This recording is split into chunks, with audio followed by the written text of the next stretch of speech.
What is up, you guys? Welcome to Case Coast TV. Today we're going to be looking at the Nikon 75 to 150mm Series E lens, and I think if you guys aren't buying one of these up yesterday, you're really missing out. I personally paid 100 Australian dollars for this one. It's built as good as any lens that's made today. I mean, if we're being honest, when it's a Series E, this is a budget-ish lens from way back in the day in the 1980s. But the thing is, budget in the 1980s means something completely different today. So, I mean, you can clearly feel that when you hold this lens. This weighs 520 something grams. I think it was 500 something like that, around there. You get the point. It's very heftily built. It's got 7 aperture blades.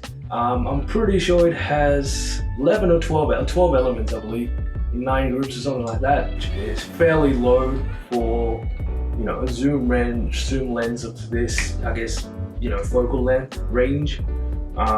The 75 to 150 is almost like a golden area for FX cameras and DX cameras.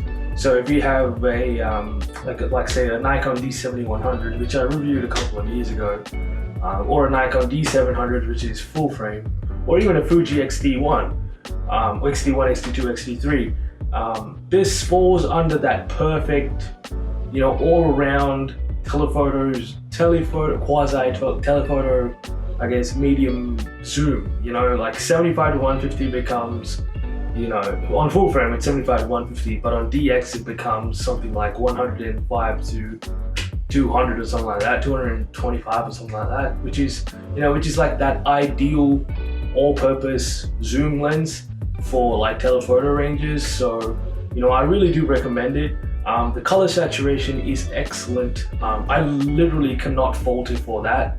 It's as good as anything you'll buy today. When it comes to saturation, color saturation is, I'm sure you guys will be able to see, decipher from the photos that are on the screen now, which is, I'm lost for words when it comes to that. Sharpness is okay too. It's not the sharpest lens in the world. That goes with the territory of buying vintage lenses, I suppose. You can't have everything. You can't have something for cheap and something for, you can't have everything, right? You can't. So sharpness is okay. From f3.5 to, by the way, I didn't mention this before, this is a constant f3.5 aperture lens, which is, once again, you're not going to find that in any budget lens today at all.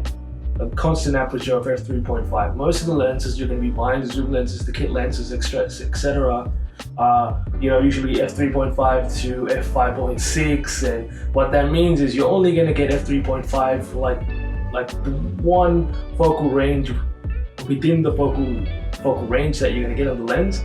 So, but this is f3.5 all the way from 75 to 150, and it goes all the way down to f32. So it is more than capable for pretty much 95% of you out there if you're on a budget, or if you want to, if you're looking for a reasonably well-built lens for, with that vintage tag to it.